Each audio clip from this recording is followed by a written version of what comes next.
Wonderful.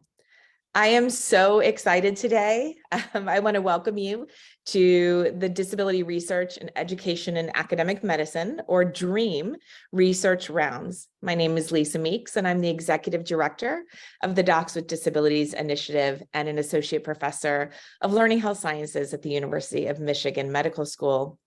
As you may know, the DREAM Consortium is part of the Docs with Disabilities Initiative, and we are focused on 4 areas.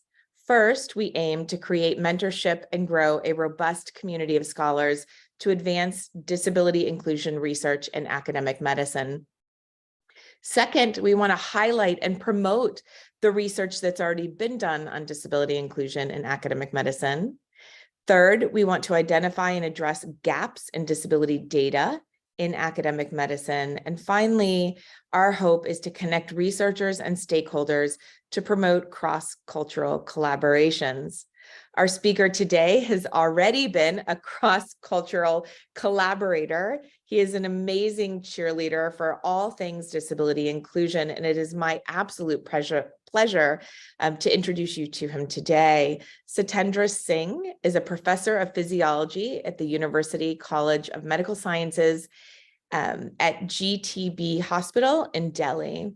He is a Bucksbaum International Scholar and visiting scholar at the McLean Center for Clinical Medical Ethics at the University of Chicago. And that is where I had the pleasure of first meeting Dr. Singh.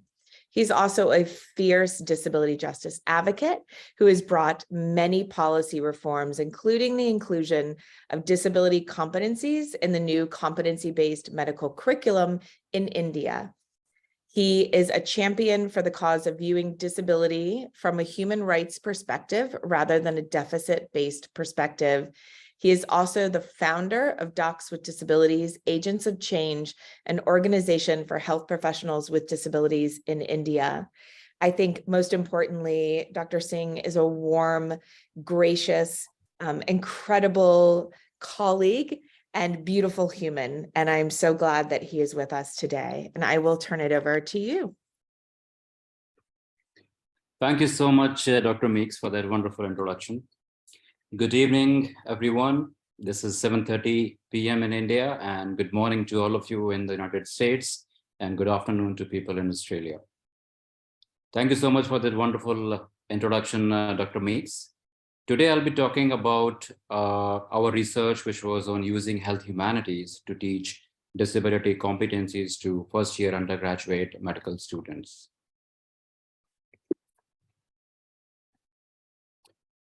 But before I begin, let us take a moment to pause and honor the legacy of Judith Heumann, who said, "I want to see fiercely disabled people change the world." And nobody can forget that landmark Capitol crawl moment, which was coming out of age of an international disability rights movement. We mourn the passing of Judith Heumann on 4th of March. But she inspired an entire generation of disability rights activists, not only in the United States, but around the globe.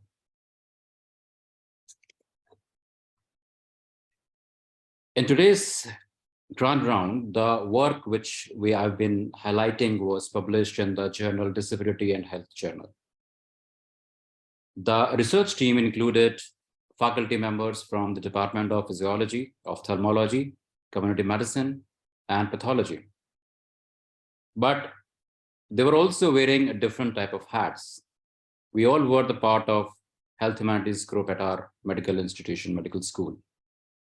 And one among us is a person with a lived experience of disability and a disability rights activist. Another one is a theater of the oppressed proponent, what we call as Joker in the language of Auguste Boal. The third one is a photographer and a community leader. And the fourth one is a storyteller, poet, and a writer. Let me take you to the background of this research work. So after 22 years in India, the regulatory body, National Medical Commission, they launched a new competency-based curriculum in the nearly 650 medical schools in India in 2019. However, still, when we visualized the competencies, they were still heavily based on the deficit-based model or medical model of disability. So during that time, based on a grant from University of Chicago Center in Delhi, we framed a disability inclusive compassionate care project in which we framed 27 disability competencies for Indian medical graduate. And this work was basically based on focus group discussions with doctors with disabilities in India, disability right activists, and health professional educators in India. And based on a successful judicial advocacy, 8 of these disability competency were included as a mandatory component in the foundation course in all 650 medical schools in India. Now, there is a parallel between these competencies, which comes under the National Medical Commission, because if you look at the 5 roles of an Indian medical graduate, they are in sync with the 6 ACGME competencies, as well as 7 CANMAT's role. For example, the competencies medical knowledge and patient care in the ACGME are equivalent to the role of clinician in Indian medical graduate, as well as the role of medical expert in CANMATs. So there's a lot of parallels between them. And these disability competencies include describe disability as per the United Nations Convention on the Rights of Persons with Disabilities, while demonstrating respect for the differences and capacities of persons with disabilities. It included comparison and contrasting between the medical and the social model of disability. It already had psychomotor components like demonstrate a non-discriminatory behavior towards patients as well as caregivers with disabilities. Demonstrate the use of verbal and non-verbal empathetic communication techniques while communicating with people with disabilities. It talked about disability etiquettes, advocating social inclusion by raising awareness of the human rights of people with disabilities, having an understanding of accessible healthcare, whereby we mean universal design, and to demonstrate the awareness of the disabilities which were included in the Indian disability legislation. The rationale for this is also something, today is also a special day because today is the 100th day of the launch of the World Health Organization's most recent global report on health equity for persons with disability. And it states that 1.3 billion people, or 1 in 6 among us, experience some form of disability. It also includes that 1 in 3 elderly people experience disability, which makes people with disability as the world's largest minority. And the global report says that we need to develop competencies for disability inclusion in the education of all health and care workers.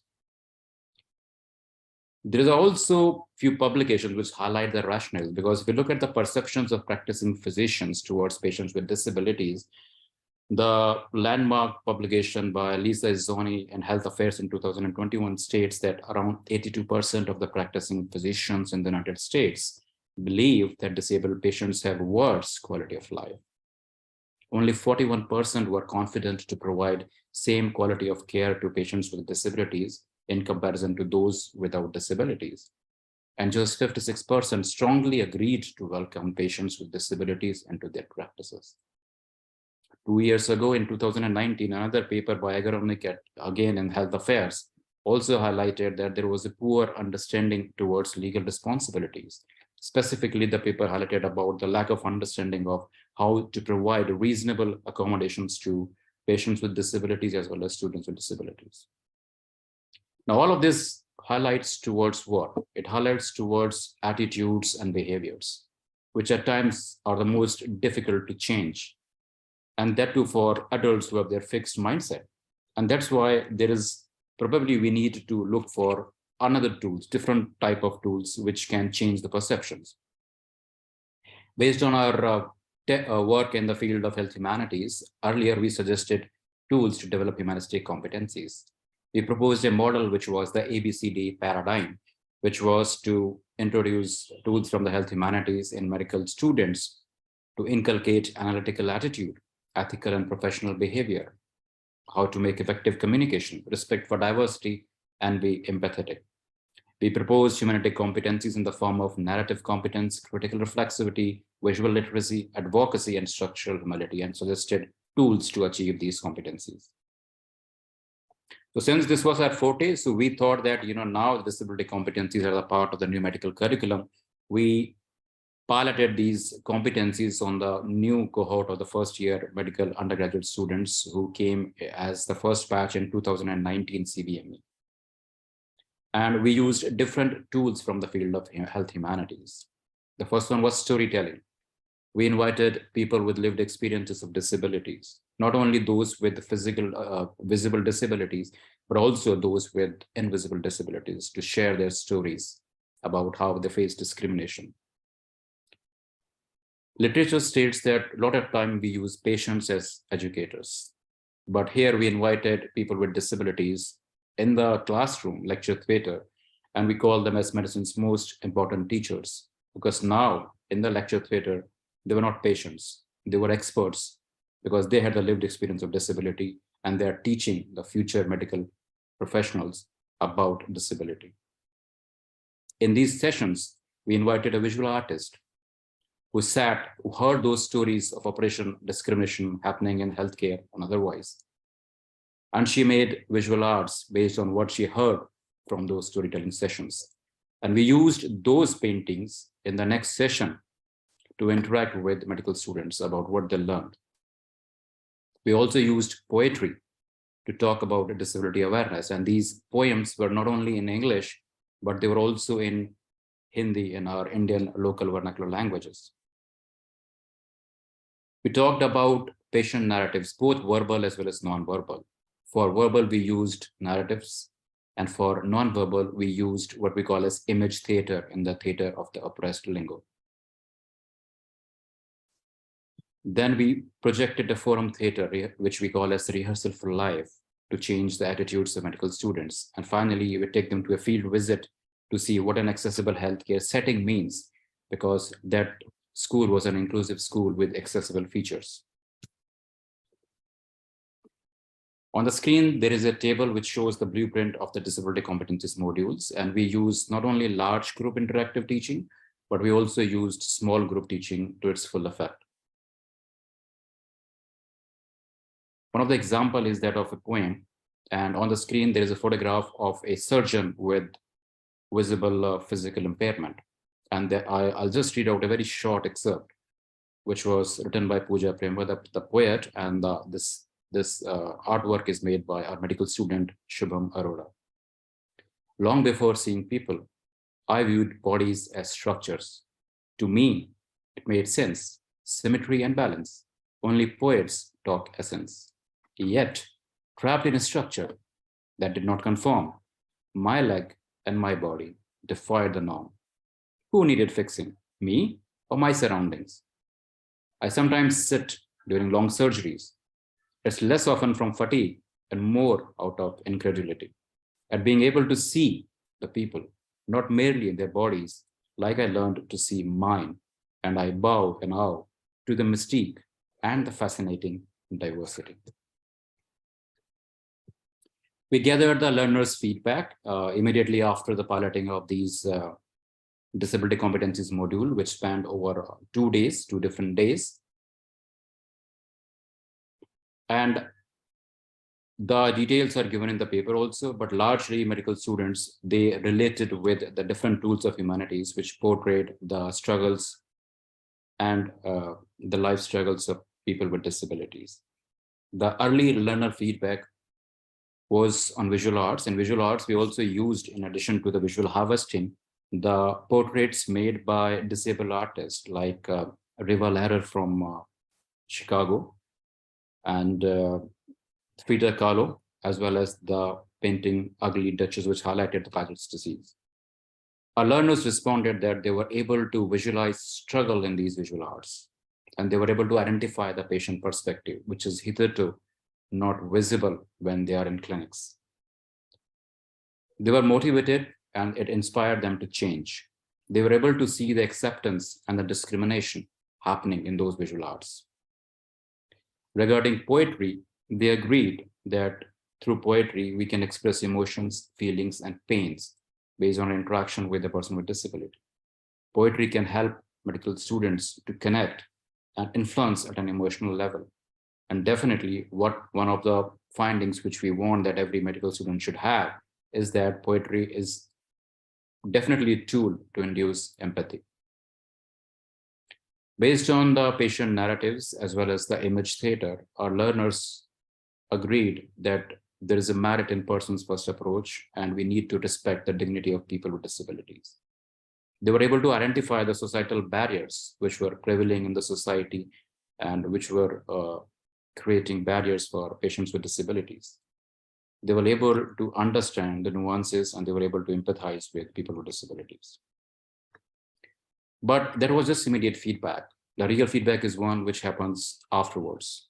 So after 4 months, we again asked for them to write reflections based on whatever they learned in the foundation course or their interaction with the person with disability.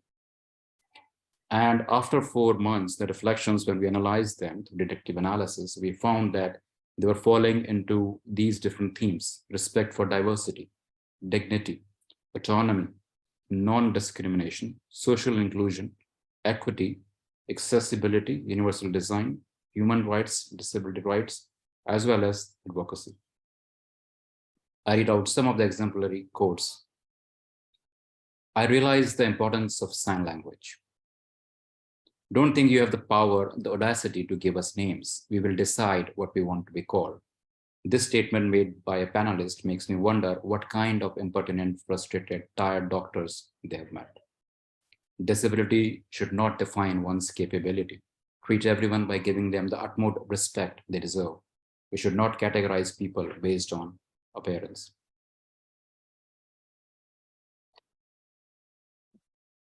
It is important to inculcate a threshold between sympathy and empathy and not treat the patient as just a medical case, rather a human being. Wheelchairs are a source of empowerment, not demotivation. And one of the students was involved in advocacy, and he stated that I wrote a letter to the municipal corporation to make the roads and pedestrians equipped for the visually impaired and urged them to install accessible pedestrian signals to help the visually impaired. What were the lessons learned from this mixed method qualitative study? Around 90% of our respondents or medical students, they agreed that every patient has a story of disability to tell. So we believe that the tools from the field of health humanities were able to highlight those things which are usually invisible in a doctor-patient relationship in a clinical OPD setup. They were able to identify the struggles which are exhibited by patients with disabilities. And more so, who told these stories? These stories were told to them by people with a lived experience of having a disability, be it visible disability or an invisible disability. On the side of the slide there is a screen where the visual artist is showing the visual harvested images which she made after hearing those storytelling sessions. And perhaps that prompted the student to write that wheelchair is a sign of empowerment and not demotivation.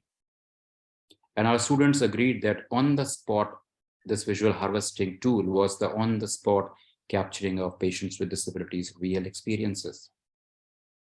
We also used forum theater from the field of theater of the press. And the respondent feedback was that it helped medical students to move beyond a reflection into the realm of action. Because these forum theaters are not 5 to 6 minutes of scripted stories. Rather, these are not at all role plays. Rather, what happens in these forum theater is that we invite medical students to identify who is the person who is struggling in that scene, to identify the oppressed person. And they're asked to replace that oppressed person. The oppressor, the person in a state of power, remains as such within the scene, and thereby initiates the dialogues between the oppressor and the oppressed person. The number of interventions which were made during the 2 forum theaters which we highlighted in our module helped us in understanding that, medical students were quite keen and they were quite disturbed to see the ethical dilemma which were portrayed in the scene. For example, the scene which has been highlighted on the screen is the one where there is a medical student who has applied for a post-graduation, and he has been denied the seat as a postgraduate trainee based on his locomotor disability. And in the scene, he's there confronting the people in the medical board. And the number of interventions by students showed us that they want to change the script, they want to change the narrative. by using the crutches which are there. They are not feigning disability. Rather, they are trying to be in the shoes of the person who is facing this oppression. This is a powerful tool to inculcate empathy. Another thing which we learned, and even in this scene also, it highlights the capability imperative, which is persistent in health professions education throughout the globe. Another thing which was there, which we noticed, was that even after this module, there was a short fraction of medical students who retained some negative connotations, for example, which were based on the euphemistic language, like the use of specially abled, as well as the implicit biases, as well as the inspiration porn, where they highlight only the achievements of disabled persons and not their lived experiences. And this makes me wonder that whether only just 7 hours of exposure of disability competencies is appropriate. We realized from this research that perhaps what we need is a longitudinal introduction of disability competencies throughout, because the medical model of disability is deeply rooted in our curriculum, and it needs, constant thrashing of this model. That's why we need multiple interventions throughout the 5 years of medical schooling in the medical school to change these negative connotations. We also realized that our students were able to understand that when we're talking about disability, it is not only about deficit, rather what we are talking about is that disability is a development as well as a human rights issue. What are the future directions based on this? So in 2019 in India, the National Medical Commission was able to incorporate disability competencies as a mandatory component in our competency-based curriculum in all the 600 medical schools. On the contrary, still in many countries, this is still an optional module and not a mandatory module. We believe this is too important a subject to be used as an elective, and everybody must know about these disability competencies. In 2021, the National Council for Disability, an autonomous body in the United States, they have written 2 letters to the Joint Commission as well as the ACGME regarding making the disability cultural competencies mandatory in the curriculum in the United States. And we need to collaborate and advocate for disability rights to make it mandatory in various countries. And this morning when I woke up to a very interesting tweet, very heartening tweet, and whereby I came to know that Dr. Lisa Meeks has been appointed as an advisor in the ACGMA competencies. And that's what we need. We need collaboration to advocate for disability inclusion in medical education. I began earlier by talking about attitude and behavior, and we need to change these attitude and behavior, and we need multimodal agencies. We need the help of each and every person, not only people with disabilities, but also allies, also policymakers who are there. Based on our research, what we propose is also that, it is the longitudinal inclusion of disability competencies in healthcare, which will help medical student or health professional students, because just having a 2-hour or a 3-hour diversity and inclusion workshop at the beginning will not change attitudes and behaviors. We need to constantly talk about disability issues as human rights issues so that students learn about these issues throughout in their curriculum. Also, the tools from the health humanities, as we saw in our research, are able to challenge the stereotypes or the implicit biases present in many of the undergraduate medical students. And also they agreed that different tools, not everybody can write poetry, not everybody can have an interest in visual arts, but when we are giving them multiple spoonful of humanities in different forms like narratives, poetry, graphic medicine, storytelling, theater of the oppressed, of course, that will encourage creativity based on their own interest. And that's why what we need is the health humanities portrait, which has been developed in the UIC in Chicago. We need to have those modules to implement these disability competencies. And that would be a right way to make effective communication. We talked about how to change attitudes, behaviors, how to make effective communications.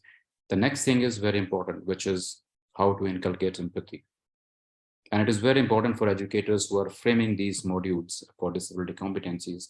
It is important to learn what we learned from our research is that conversations by, for, and with the people with disabilities must be part of these interventions. These modules must be led by people with disabilities in any capacity, be it in the form of educators or the students, or by giving inputs in the delivery of the curriculum or in the design of the curriculum. They should be part of these conversations in line with nothing about us without us. That will inculcate empathy. Finally, we talked about ABCD paradigm. The D stands for respect for diversity. It is very important to understand that when we're talking about the issues of marginalized community, we need to show cross-movement solidarity. When we are talking about disability community, there are a lot of parallels and there are a lot of sharing of mistrust in the medical establishment between not only disabled people, but also transgender people as well as intersex community. There is a gross violation of their autonomy as well as their right to bodily integrity as well in those communities. And that is why it makes a lot of sense for us, for people with disabilities, as well as those who are belonging to other vulnerable groups, to show cross-movement solidarity. With that, I end my presentations, and I would like to acknowledge my co-authors, Dr. Preet Thaliwal, Satendra Singh, Amir Khan Mahroof, and my other co-authors as well as panelists. And thank you so much, Dr. Meeks and the team DREAM for giving me this opportunity. I'm open to feedback and questions.